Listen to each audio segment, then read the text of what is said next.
Welcome back to the pod, all you loyal listeners of Dirtyard Dish. This is your host, Rudy Lyon, and this is episode 6 of season 3 of the Dirtyard Dish, and we're back. We finished up our season previews last week, and now we get to move on to some regularly scheduled weekly content on the podcast. And this week, we're just giving a recap of our opening week tournament that took place on Sunday, May 16th. It was 12 straight hours of wiffle ball. Some were there upwards of 14, 15 hours with field setup and teardown, but all 8 teams got to play. And there were 2 pools of 4 teams each, and each team got to get 3 games under their belt to start off the season. And this Sunday tournament has been a celebration for us for the last couple of years. Just a great way to get everyone out to the dirt yard and getting some games in early. So if you weren't watching on our Twitch streams on Sunday, this is the place you want to be to get an overall recap of what happened on that big day. I can't wait to get back on the road again. Back again. Dude, like for the baggers. Back home again. Back home again. In Indiana land. So, as I mentioned about the opening week tournament, yes, 12 games in 12 hours. We were there from 10 a.m. to 10 p.m. playing wiffle ball at the dirt yard. And just a few notes about the day. It was an amazing day from my perspective. I know a lot of guys felt that way. I was sitting at home after the tournament wrapped up and just kind of laying on the couch and in amazement, exhausted amazement, of course, and playing a handful of games and then commentating and running the show and the tournament and everything. And just an awesome experience, well run, very efficient. Everyone pitched in, everyone played a role. Amazing day. I guess show of appreciation to everyone in CCW for what they did on that day. Now, as far as the product on the field, though, I think something noteworthy of this is it was just a fantastic day of competition. And I know that playing under 45-minute time limits can keep games a little bit closer, considering there are fewer at-bats for maybe the better teams to pour runs on. But still, if you even throw that out, I think it's wildly impressive that 11 of the 12 games on the slate were decided by 2 or less runs. The only game that was not close was an 11-run differential between the Yackers and the Hackers at 11 a.m., but other than that, everything was close. We had a handful of 1-run games within the 2-run spreads, and in total, technically, we had 4 swing-offs. So 3 games were tied at the end of regulation, end of 6 innings, or however many total innings we got in the 45-minute time frame. And then we went to the swing-off to determine a winner, like an NHL shootout where you're just trying to hit home runs off of your own coach pitch, kind of a thing. And we also had a 4th one that had to be completed from earlier in the week between the Hackers and the Yackers. So all in all, we had 4 different swing-offs, I guess, that spanned a course of a week. But yes, those are all 1-run games. Amazing pitching matchups, you can imagine. A lot of low-scoring affairs. We saw a lot of 3-1 scores, 2-1, 5-3, things like that. So just enough like scoring to keep it interesting, but really well-played defensive games as well, I think. So really impressed with what we've got just talent-wise at the dirt yard. There's never been a greater crop of talent at the field than we've had on this past Sunday with the opening week tournament. And that's obvious because, you have 8 teams there. You're going to have upwards of 50, 60 players at the field. But I kid you not, with the talent that was coming from the different corners of Indiana and even the Midwest, I think the committee in the league was just floored and kind of in complete amazement at how we could get this much talent in one place at one time. It felt in some ways like a national tournament. Obviously, this is not going to be the scope of that, but it had a feel like that with the intensity of the closeness of the games and with the elite level talent that was at the field. You talk about guys coming in from out of town. We have our usual suspects from Northwest Indiana, the Caleb Yonkmans, the Ryan Vogies, however you'd say that plurally. You've got Eric Detmar, who came up last minute from Bloomington.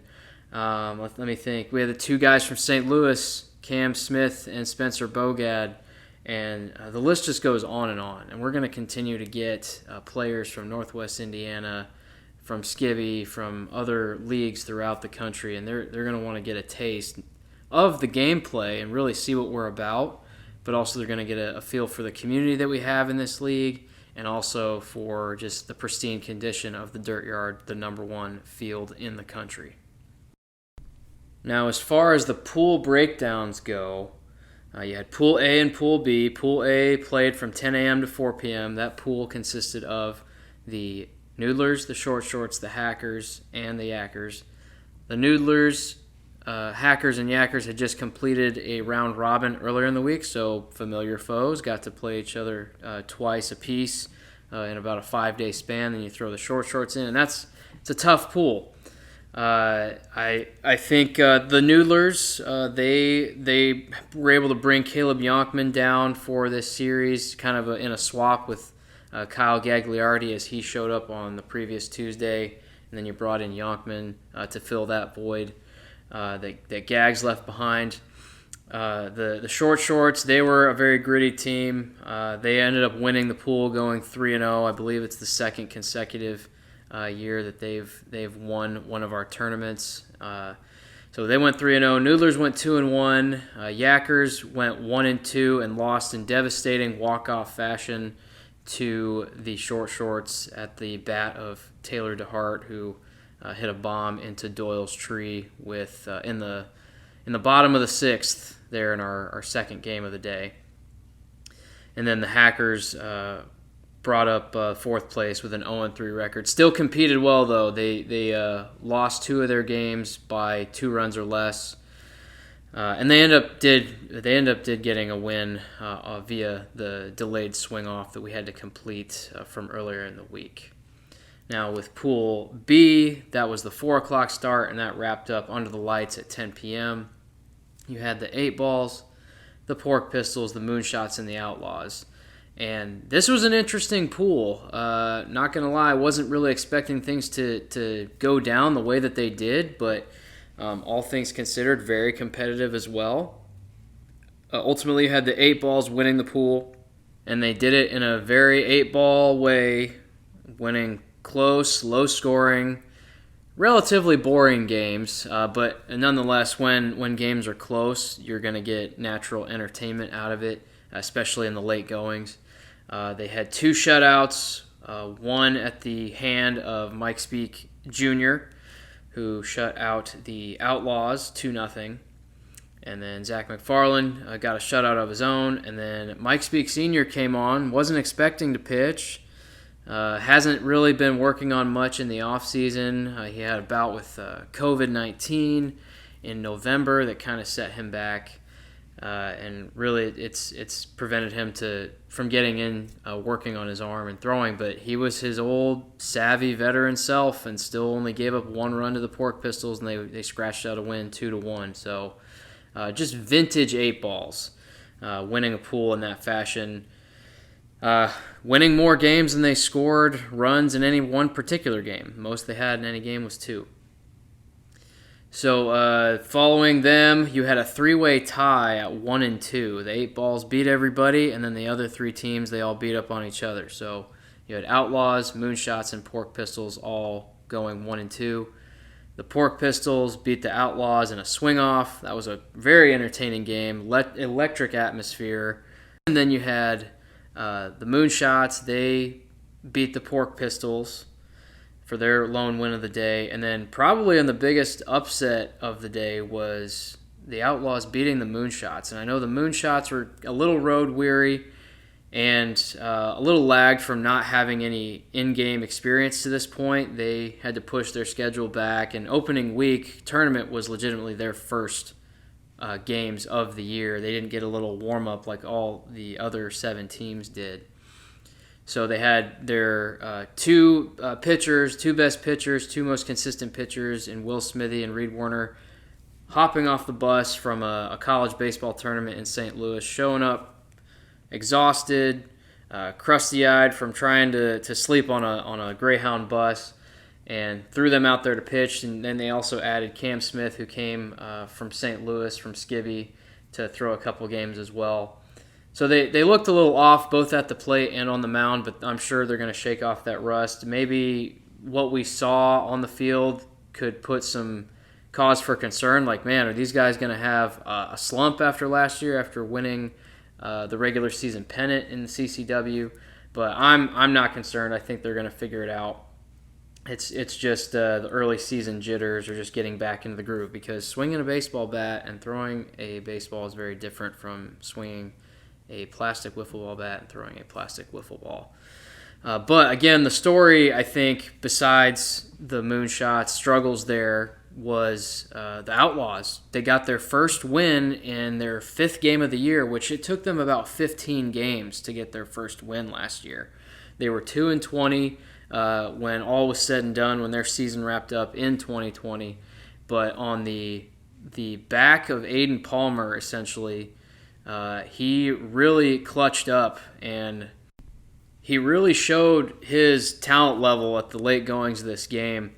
He did get a home run earlier in the game to tie it up.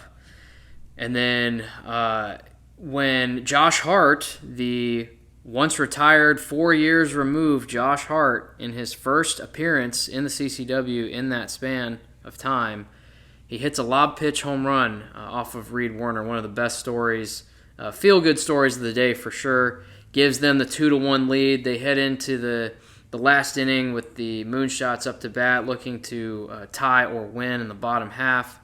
And first 2 runners get on base. And after talking with Aiden Palmer, who's on the bump that day, in a post-game interview, he thought, well, I've messed things up before. This is going to be a tough jam to get out of, but I've been in this spot before, and it wouldn't surprise me if I did screw up. Pretty humble words from him in that regard, but he found the zone in buckets once he let those first 2 runners on, because the moonshots really didn't sniff a hit after that. In that inning alone, he got his 400th strikeout, the second ever to do it, so congratulations to Aiden. He is now alone in second behind Mike Speak Jr., who is light years ahead of anybody else. And then with 2 outs, he got ahead in the count and was able to strike out Blake Voris for the last out of the game and clinch that first win for the Outlaws. So I know that's a lot about the Outlaws and the moonshots, but a great pool to watch. A lot of fun games as we hit the dusk or twilight hours and then into the night games under the lights. But all around, amazing day of wiffle ball. If you didn't watch it on Twitch, you were missing out. But you'll get more chances to watch Twitch throughout the season. Upcoming here in the short term, we've got a Sunday night series between the Short Shorts, the Pork Pistols, and the Moonshots. So that's for sure going to be a great series between those 3 teams. The Moonshots, this will be their 7th game in the matter of 7 days. So we'll see if they're tired or if they've still got some left in the tank.